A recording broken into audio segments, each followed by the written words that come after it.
सरकार निकम्मी है, वो सरकार बदलनी है।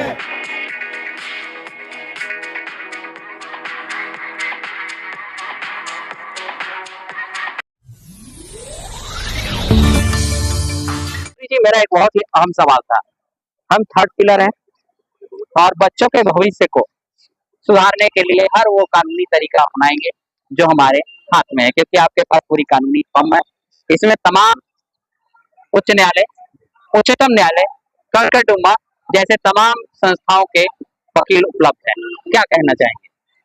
देखिए, हमारा अपना कहना ये है कि जब आप स्टेक होल्डर हैं, सरकारों को चलाने वाले लोग हैं, संविधान के माध्यम से, प्रजातंत्र के माध्यम से सरकारें बनी हुई हैं, तो उनको प्रजातंत्र के माध्यम से ही सभी के भलाई के लिए कार्य करना चाहिए।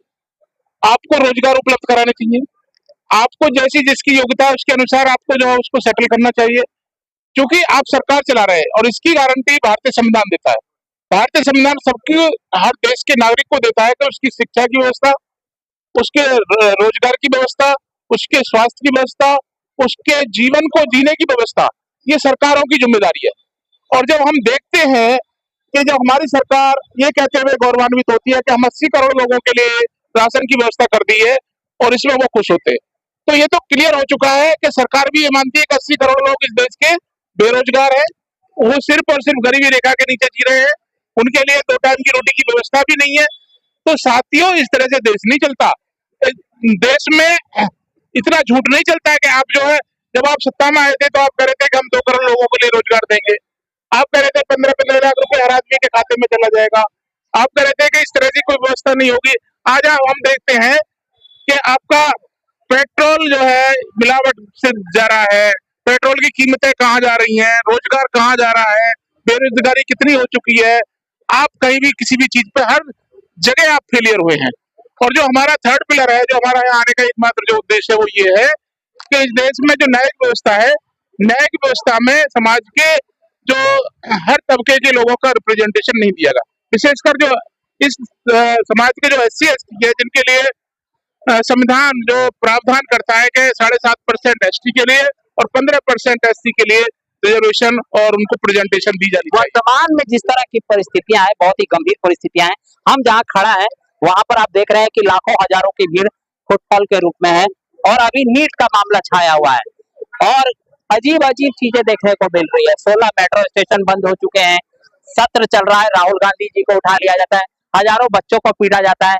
इस पर अभी वर्तमान में ये सबसे बड़ा करंट अफेयर्स है। इस पर क्या विचार है आपके फॉर्म की? और देखिए, ये सीधा मैं ही कहूंगा, ये सरकार की फेलियर है। सरकार को अपनी फेलियर को मानना चाहिए और व्यवस्था लागू करनी चाहिए प्रॉपर तरीके से। जो आम आदमी, भाई आप जो बात कीजिए ना, प्रजातंत्र में बात की जाती है, जिसकी ग्रीवेंसीज है उसकी ग्रीवेंसीज को खत्म कीजिए, आप उसको संतुष्ट कीजिए। आपको जो प्रॉब्लम सॉल्व थोड़ी हो जाएगी कि आप मेट्रो स्टेशन आप बंद कर देंगे, आप लोगों को आने नहीं देंगे। ये क्या तरीका है? तरीका तो यही है कि आप जो बात कीजिए, जिसकी जो ग्रीवेंसीज है उसको पूरा कीजिए। अगर ग्रीवेंसी खत्म हो जाएगी, समस्या खत्म हो जाएगी। समस्या आपको खत्म नहीं करनी, आप समस्या को बढ़ा रहे हैं। फिर कल को आप जो दूसरी व्यवस्था लागू करके चुनाव जीतने की बात करेंगे।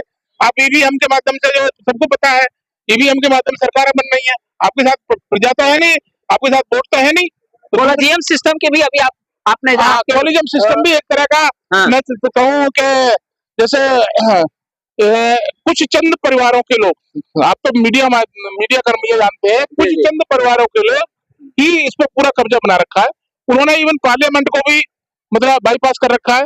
पार्लियामेंट में बैठे हुए लोगों भी नहीं चाहते कि जो आम आदमी के बच्चे जो है, जो झुग्गी में रहने वाले बच्चे, वो जज बने।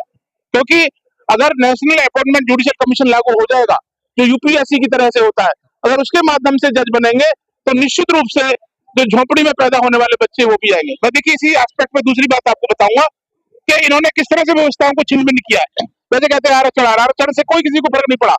फर्क पड़ा है जो आपकी व्यवस्था है वो गलत है। आप देखिए, नीट के माध्यम से देखिए, आपके पास में 1 करोड़ रुपए होना चाहिए, बेशक आपके 150-200 नंबर हो, 150-200 नंबर लाने के बाद में आपका एडमिशन MBBS में हो जाएगा। जो बच्चा विपरीत परिस्थितियों में रहकर झुग्गी झोपड़ी में रहने वाला है, जिसके पास में 2 टाइम की रोटी की व्यवस्था भी नहीं है, वो बच्चा मेहनत करके 400-500 नंबर ला रहा है, फिर भी उसका नहीं हो पा रहा, तब भी वो डॉक्टर नहीं बन पा रहा। तो आपने पूरा पूंजीवाद, आपकी सरकार है, जो आपके यार दोस्त है, 2-4 परिवार वाले, वो आपकी सरकारों को चला रहे हैं। आप लोग यहाँ कितनी चीजें निकल रही है, आपकी मंदिरों में चोरी हो रही है, क्या क्या हो रहा है, कोई कहने सुनने वाला नहीं है।